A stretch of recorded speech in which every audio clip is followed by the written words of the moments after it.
Hello everyone, welcome to कलयुग पाठशाला। तो आज मैं आपके लिए लेकर आई हूँ प्रीवियस ईयर क्वेश्चन की एक और वीडियो। जैसा कि आप सभी जानते हैं कि हमारी ये सीरीज़ चल रही है यूथ कंपटीशन से। आई होप आपको ये सीरीज़ अच्छी लग रही होगी। तो चलिए स्टार्ट करते हैं। इससे पहले अगर आप चैनल पर नए हैं तो वीडियो को लाइक और चैनल को सब्सक्राइब कर दें। चलिए स्टार्ट करते हैं आज के फर्स्ट क्वेश्चन से। मोहम्मद फ़कीरुल्लाह खान किसके राज दरबार में मुख्य कलाकार थे? आपको बताना है कि जो मोहम्मद फ़कीरुल्लाह खान थे ये किसके राज दरबार में मुख्य कलाकार थे? हुमायूं के दरबार में, अकबर के दरबार में, शाहजहां के दरबार में या फिर जहांगीर के दरबार में? तो हमारा राइट आंसर हो जाएगा शाहजहां के दरबार में। आपको याद रखना है कि जो मोहम्मद फ़कीरुल्लाह खान हैं ये शाहजहां के दरबार से संबंधित हैं। चलिए नेक्स्ट क्वेश्चन देखेंगे। निम्नलिखित में से कौन सा मुगल राज दरबार की महिला चित्रकार थी? आपको बताना है कि इनमें से कौन जो मुगल राज दरबार की महिला चित्रकार रही हैं। रज़िया बेगम, नूरजहां, साइफा बानू या फिर तलत? तो हमारा राइट आंसर क्या हो जाएगा? साइफा बानू। तो आपको याद रखना है कि साइफा बानू जो है वो मुगल राज दरबार की महिला चित्रकार थी। चलिए नेक्स्ट क्वेश्चन देखेंगे। किस सम्राट के काल को भारतीय चित्रकारी के स्वर्ण काल के रूप में जाना जाता है? आपको बताना है कि ऐसे कौन सा मुगल सम्राट था कि जिसकी काल को भारतीय चित्रकारी का स्वर्ण काल के रूप में जाना जाता है। अकबर के दरबार को, शाहजहां के दरबार को या फिर औरंगजेब या फिर जहांगीर? तो हमारा राइट आंसर हो जाएगा जहांगीर के दरबार को। इनका जो काल था ये भारतीय चित्रकारी का स्वर्ण काल कहलाया था। ठीक है, चलिए नेक्स्ट क्वेश्चन देखेंगे। निम्नलिखित में से कौन सा चित्रकार अकबर शैली की चित्रकारी अकबर स्कूल ऑफ पेंटिंग से संबंधित नहीं है? तो आपको बताना है कि इनमें से ऐसा कौन सा चित्रकार है जो अकबर शैली की चित्रकारी से संबंधित नहीं है। वसावन, केसुदास, अबुल हसन या फिर दसवंत? तो हमारा राइट आंसर हो जाएगा अबुल हसन। ये अकबर शैली की चित्रकारी से संबंधित नहीं है। चलिए नेक्स्ट क्वेश्चन देखेंगे। हुमायूं द्वारा निम्नलिखित चित्रकारों में से किसको सीधी कलम के रूप में सम्मानित किया था? यानी ऐसा कौन सा चित्रकार था जिसको हुमायूं ने सीधी कलम की उपाधि से सम्मानित किया था? मीर मुसाविर, मीर सैयद अली, बेहजाद या फिर ख्वाजा अब्दुल समद सिराजी? तो हमारा राइट आंसर हो जाएगा ख्वाजा अब्दुल समद सिराजी। इनको हुमायूं द्वारा सीधी कलम की उपाधि से सम्मानित किया गया था। ठीक है, नेक्स्ट क्वेश्चन देखेंगे। निम्नलिखित में से कौन अकबर द्वारा प्रमाणित हमजानामा के पांडुलिपि चित्रों को चित्रित करने में सम्मिलित था? तो ऐसा हमें चित्रकार बताना है जो अकबर द्वारा प्रमाणित था और हमजानामा की जो पांडुलिपि चित्र हैं उनको चित्रित करने में इसको सम्मिलित किया गया था। बेहजाद, वसावन, गोवर्धन या फिर मीर सैयद अली? तो हमारा राइट आंसर हो जाएगा मीर सैयद अली। और ये सारी चीज़ें मैंने आपको क्लासेस में कराई हुई हैं। अगर आप डिटेल में ये सारी चीज़ें पढ़ना चाहते हैं तो आप वहाँ से जाके पढ़ सकते हैं। चलिए नेक्स्ट क्वेश्चन देखेंगे। पांडुलिपि चित्रों की मृगावत श्रृंखला को इनमें से किस शैली द्वारा प्रमाणित किया गया है? तो पांडुलिपि जो चित्र हैं उनकी जो मृगावत श्रृंखला है उसको किस शैली द्वारा प्रमाणित किया गया है? मुगल शैली, प्रांतीय मुगल शैली, राजपूत शैली या फिर सल्तनत शैली? तो हमें याद रखना है कि जो सल्तनत शैली है उसके द्वारा मृगावत श्रृंखला को प्रमाणित किया गया है। ठीक है, चलिए नेक्स्ट क्वेश्चन देखेंगे। निम्नलिखित शैलियों में से किस शैली में चित्रकला की दक्षिणी शैली को प्रभावशाली ढंग से प्रभावित किया गया है? यानी ऐसी शैली बतानी है जिसमें चित्रकला की जो दक्षिणी शैली है उसको प्रभावशाली ढंग से प्रभावित किया है। मुगल शैली ने, विजयनगर शैली ने, अजंता शैली ने या फिर राजपूत शैली ने? तो दक्षिणी शैली को किसने? विजयनगर शैली ने प्रभावित किया था। ठीक है, चलिए नेक्स्ट क्वेश्चन देखेंगे। नेक्स्ट है तुर्की मुर्गा या फिर जैसे टर्की काग भी कहते हैं, इसको किसने चित्रित किया था? ये मोस्ट इंपॉर्टेंट है और आपको याद रखना है किसने चित्रित किया था। ठीक है, आपसे तुर्की मुर्गा भी पूछा जा सकता है या फिर इसी को हम क्या कहते हैं? टर्की काग कहते हैं। तो इसको चित्रित अगर हम बात करें किसने किया था तो अबुल हसन ने, मंसूर ने, मनोहर ने या फिर बिसन दास ने? तो आपको याद रखना है इस चित्र को चित्रित किया गया है मंसूर के द्वारा। किसके द्वारा? मंसूर के। और अगर हम बात करें, अगर यहाँ पर आपसे ये भी पूछा जा सकता है किसके समय के चित्रकार हैं? तो अगर हम बात करें तो जो मंसूर है ये एक जहांगीर कालीन चित्रकार है। ठीक है, तो जहांगीर के दरबार से ये संबंधित है, आपको याद रखना है। ठीक है, जहांगीर कालीन चित्रकार है। ठीक है, जहांगीर कालीन चित्रकार है मंसूर। अगर इनके बारे में बात करी जाए तो ये क्या है, पक्षियों के चित्रकार माने गए हैं। यानी जहांगीर के दरबार का जो पक्षियों का सबसे बड़े जो चित्रकार थे वो कौन थे? मंसूर थे। ठीक है, तो पक्षियों के सबसे बड़े चित्रकार, यानी पक्षियों का ये बहुत अच्छा चित्रण करते थे। ठीक है, पक्षियों का चित्रण में माहिर। ठीक है, पक्षियों के चित्रण में माहिर। तो आपको ये चीज़ें याद रखनी है कि टर्की का क्या, तुर्की मुर्गा, ये किसका चित्र है?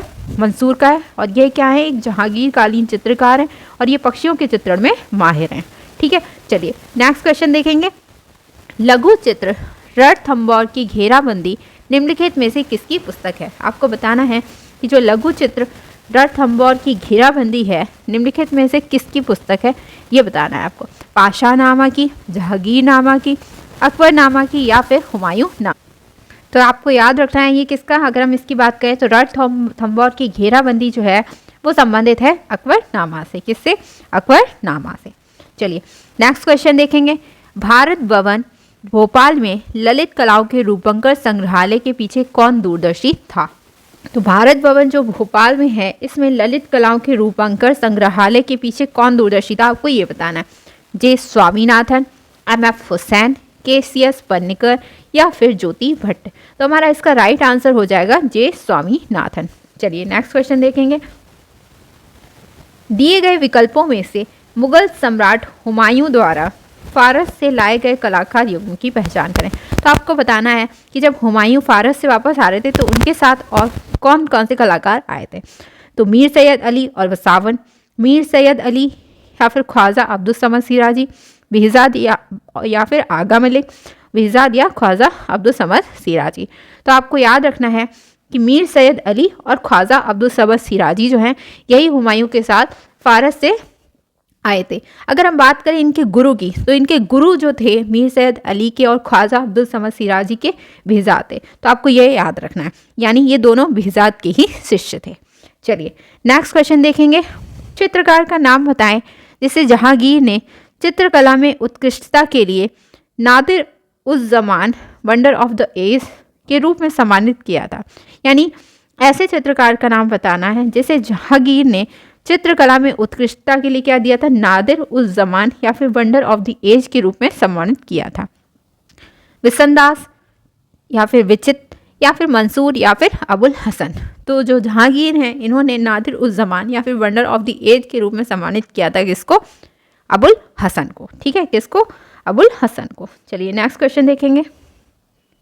उन दो फारसी चित्रकारों के नाम बताइए जिन्हें हुमायूं द्वारा मुगल कोर्ट में लाया गया था। मंसूर और अबुल हसन, दोस्त मोहम्मद और मंसूर, मीर सैयद अली और अब्दुल समद या फिर बिहजाद और अब्दुल समद। तो मैंने अभी आपको बताया था इसका राइट आंसर क्या हो जाएगा?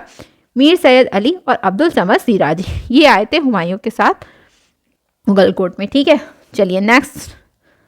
अगर इसके बारे में अगर हम बात कर लें तो आईने अकबरी में ख्वाजा आईने अकबरी जो है इसमें ख्वाजा अब्दुल समद सिराजी के कार्य की प्रशंसा का विशेष उल्लेख मिलता है। यानी जो आईने अकबरी की है उसमें जो ख्वाजा अब्दुल समद सिराजी हैं इनके जो कार्य हैं उनकी प्रशंसा का विशेष उल्लेख मिलता है। उसके अनुसार उसकी मधुर एवं कोमल चित्र शैली के कारण इसे अकबर ने सीधी कलम की उपाधि से सम्मानित उपाधि प्रदान की थी।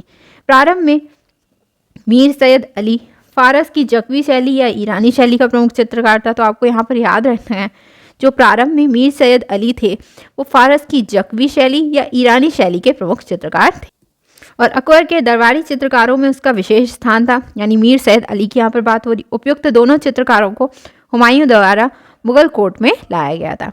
तो यहाँ पर जो हुमायूं थे इनके द्वारा इन दोनों कला चित्रकारों को मुगल कोर्ट में लाया गया था। ठीक है, चलिए नेक्स्ट बात करेंगे।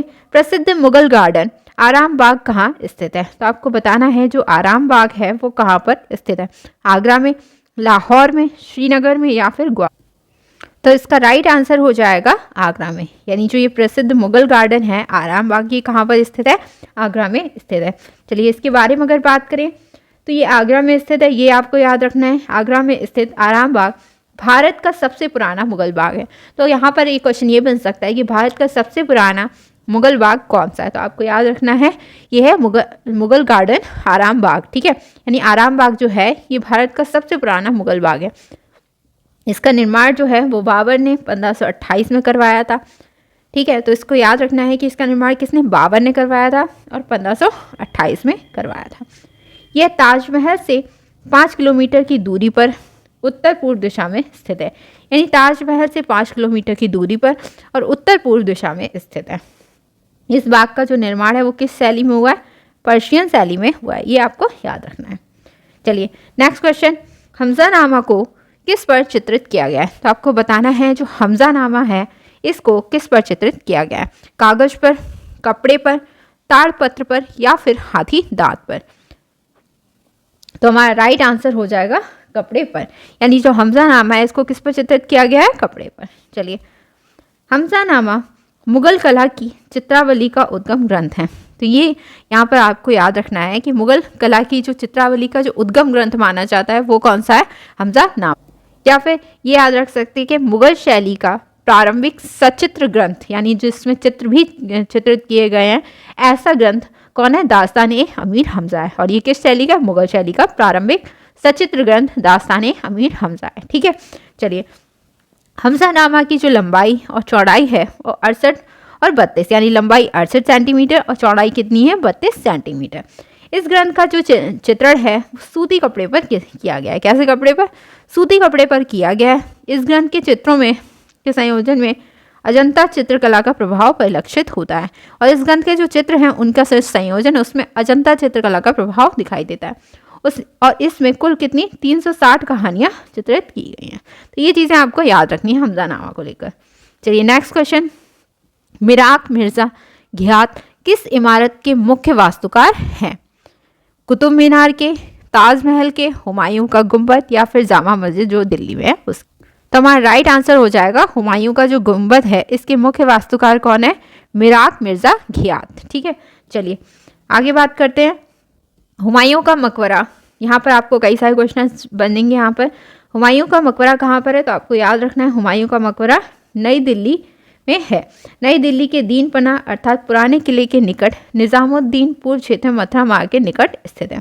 तो हुमायूं का जो मकबरा है वो नई दिल्ली के दीना पना अर्थात पुराने किले के निकट या फिर निज़ामुद्दीनपुर क्षेत्र में मथुरा मार्ग के निकट स्थित है, ठीक है। यहाँ पर आपको याद रखना है नई दिल्ली में। यहाँ मुख्य इमारत जो है वो मुगल सम्राट हुमायूं का मकबरा है और इसमें हुमायूं की कब्र के साथ साथ कई अन्य राशि लोगों की भी कब्रें हैं। और यहाँ पर जो मुख्य इमारत है उसमें मुगल सम्राट हुमायूं का मकबरा है और उसी साथ में हुमायूं की कब्र के साथ ही कई अन्य राशि लोगों की भी कब्रें हैं, यानी और भी कई सारे लोगों की कब्रें हैं। भारत में मुगल वास्तुकला का प्रथम उदाहरण है। यानी यहाँ पर आपको याद रखना है कि भारत में मुगल वास्तुकला का जो प्रथम उदाहरण है वो किसे माना गया है? हुमायूं के मकबरे को। और इस मकबरे में 4 बाग शैली का प्रयोग किया गया है। तो आपको इसकी शैली भी याद रखनी है, किस शैली में की गई? 4 बाग शैली में इसका निर्माण किया है, जिसने भविष्य में ताजमहल को जन्म दिया। ये जो मकबरा है इसको हुमायूं की विधवा बेगम हमीदा बानो बेगम के आदेश के अनुसार 1562 में बनाया गया था। अब यहाँ पर आपको याद रखना है कि हुमायूं का मकबरा है कहाँ पर? तो ये मकबरा है नई दिल्ली में। इसका जो निर्माण है वो किसके द्वारा करवाया गया? इसका निर्माण कराया गया है इसका जो निर्माण है वो अकबर के समय में करवाया गया और हुमायूं की जो विधवा बेगम थी हमीदा बानो बेगम, इनके आदेश पर इसका निर्माण कराया गया था। और यहाँ पर जो आपको सबसे ज़्यादा याद रखना है तो भारत में मुगल वास्तुकला का ये प्रथम उदाहरण माना जाता है और इसका जो निर्माण है वो 1562 में कराया गया था। चलिए नेक्स्ट क्वेश्चन, यहाँ पर और देख लेंगे पॉइंट्स। इस मकबरे के वास्तुकार, यहाँ पर आपको याद रखना है कि जो हुमायूं का मकबरा है इसके वास्तुकार कौन थे? तो इसके वास्तुकार थे सैयद मुबारक इब्न मिराक या फिर घियात उद्दीन। आपको ये चीज़ यहाँ पर याद रखनी है। इनके पिता कौन थे? मिराक घियातुद्दीन थे, जिन्हें अफगानिस्तान के हेरात शहर से विशेष रूप से बुलाया गया था। तो इसमें इस मकबरे के जो मुख्य वास्तुकार हैं वो कौन है? मिराक मिर्ज़ा घियात हैं, ठीक है। और इनके जो सैयद मुबारक इब्न मिराक घियातुद्दीन एवं इनके जो पिता हैं मिराक घियातुद्दीन, इन्होंने इस मकबरे के वास्तुकार थे, जिन्हें कहाँ से बुलाया गया था? अफगानिस्तान के हेरात शहर से विशेष रूप से इन्हें बुलाया गया था। मुख्य इमारत जो है वो लगभग 8 वर्षों में बनकर तैयार हुई थी और भारतीय उपमहाद्वीप में चारबाग शैली का प्रथम उदाहरण बनी है। कौन सी? हुमायूं का मकबरा। 1993 में इस इमारत को यूनेस्को द्वारा विश्व धरोहर स्थल घोषित किया गया था। और यहाँ पर आपको याद रखना है कि यूनेस्को द्वारा इसको विश्व धरोहर स्थल कब घोषित किया गया? 1993 में। चलिए नेक्स्ट क्वेश्चन देखेंगे। निम्नलिखित में से किस इंडो इस्लामिक स्मारक के 2 गुंबद हैं? इसमें से आपको बताना है कि ऐसी कौन सी इंडो इस्लामिक स्मारक है जिसके 2 गुंबद हैं। गियासुद्दीन तुगलक का स्मारक, अलाई दरवाज़ा, हुमायूं का मकबरा या फिर सिकंदरा। तो हमारा राइट आंसर हो जाएगा हुमायूं का मकबरा। ये इंडो इस्लामिक स्मारक के इसमें 2 गुंबद हैं। ठीक है, चलिए इसके बारे में जानेंगे। तो हुमायूं का मकबरा जो है वो इस्लामिक वास्तुकला का एक श्रेष्ठ उदाहरण है। यह नई दिल्ली के दीन पनाह अर्थात पुराने किले के निकट निज़ामुद्दीनपुर क्षेत्र में मथुरा मार्ग के निकट स्थित है। इस मकबरे में चारबाग शैली का प्रयोग किया गया है जिसने भविष्य में ताजमहल को जन्म दिया है। यह मकबरा हुमायूं की विधवा बेगम हमीदा बानो के आदेशानुसार 1565 से 1572 में बनकर तैयार हुआ था। इस मकबरे का वास्तुकार कौन है? मिराग मिर्जा घियात। वर्ष 1993 में इसको यूनेस्को द्वारा विश्व विरासत स्थल घोषित कर दिया गया था। चलिए नेक्स्ट क्वेश्चन देखेंगे। बसावन किस शैली के राज दरबारी चित्रकार थे? तो आपको बताना है कि जो बसावन थे वे किस शैली के राज दरबारी चित्रकार थे। पहाड़ी शैली के, राजस्थानी शैली के, मुगल शैली के या फिर पाल शैली के। तो हमारा राइट आंसर हो जाएगा मुगल शैली के। बसावन किस शैली के? मुगल शैली के राज दरबारी चित्रकार थे। चलिए अकबर के दरबारी चित्रकारों में बसावन जो थे इनको प्रतिभाशाली कलाकारों में गिना जाता था। 16वीं शताब्दी के भारतीय कलाकारों में इसका अत्यंत महत्वपूर्ण स्थान था। अबुल फजल जो हैं इन्होंने आईने अकबरी में बसावन की अत्यंत प्रशंसा की है। किसमें? अबुल फजल जो हैं इन्होंने आईने अकबरी जो है उसमें बसावन की अत्यंत प्रशंसा की है। रज़्मनामा, दाराबनामा और अकबरनामा आदि ग्रंथों में इसे हमें बसावन द्वारा चित्र देखने को मिलते हैं। यानी ये जो ग्रंथ हैं इन सभी में हमें बसावन द्वारा देखने को मिलते हैं। बसावन ने लगभग 40 वर्षों तक कार्य किया था। अनुमानतः 200 चित्रों का निर्माण भी किया था। आईने अकबरी में अबुल फजल ने लिखा है, आईने अकबरी में जो अबुल फजल हैं उन्होंने लिखा है किसके बारे में? बसावन के बारे में। पृष्ठभूमि निर्माण, मुखाकृति के विशेषताओं से अंकन और रंगों के सम्मिश्रण, वस्तुओं के यथारूप चित्रण तथा इस कला के अन्य कार्यों में बसावन अपनी समझ का अद्वितीय कलाकार हुआ। चलिए नेक्स्ट क्वेश्चन देखेंगे। किंग, वल्चर और ग्रिफिन किसने चित्रित किया था? आपको बताना है किंग, वल्चर और ग्रिफिन को किसने चित्रित किया था? मंसूर ने, बसावन ने, बिहिजाद ने या फिर मीर सैयद अली ने। तो हमारा राइट आंसर हो जाएगा मंसूर। और आप जानते हैं कि मंसूर जो थे वो जहांगीरकालीन चित्रकार थे और पक्षियों के चित्रण में माहिर थे। तो ये सारे किंग, वल्चर और ग्रिफिन ये सारी पक्षियों का चित्रण है और इनको किसने चित्रित किया? मंसूर ने किया। बारे में भी देख लेंगे। तो जहांगीरकालीन चित्रकार मंसूर जो हैं ये पशु, पक्षी और वनस्पतियों के चित्रण में सिद्ध थे। अगर इनके द्वारा बात करें इनके द्वारा किसका चित्रण किया गया था तो इन्होंने तुर्की मुर्गा, चकोर पक्षी, सारस पक्षी, ये इनको फारस के जो बादशाह हैं उनके द्वारा भेंट स्वरूप भेजा गया था। इन तीनों पक्षियों का जो विश्व प्रसिद्ध चित्र है वो मंसूर द्वारा ही चित्रित किया गया। तो आपको याद रखना है तुर्की मुर्गा, चकोर पक्षी या सफेद सारस पक्षी ये तीनों ही किसने चित्रित किए? मंसूर ने चित्रित किए हैं। और जो जहांगीर हैं इन्होंने मंसूर को नादिर उल अस्र जिसे युग का आश्चर्य की उपाधि प्रदान की थी। तो आपको याद रखना है कि नादिर उल अस्र की उपाधि जहांगीर ने किसको प्रदान की थी? मंसूर को प्रदान की थी। और उस्ताद मंसूर द्वारा बनाए गए अन्य विश्व प्रसिद्ध चित्र इस प्रकार है। अगर हम बात करें तो यहाँ पर आपको याद रखना है बाज पक्षी का चित्र, साइबेरिया का सारस, बंगाल का अनोखा पुष्प, नरगिस, कश्मीर घाटी के पुष्प, ज़ेब्रा, मोरनी और नीलगाय। तो ये कुछ चित्र हैं जो मंसूर के द्वारा चित्रित किए गए हैं। आज के टॉप 20 क्वेश्चंस। आई होप आपको आज की क्लास अच्छी लगी होगी। अगर आपको क्लास अच्छी लगी है तो वीडियो को लाइक करें, शेयर करें और चैनल को सब्सक्राइब करें। मिलते हैं नेक्स्ट वीडियो में, तब तक के लिए थैंक यू।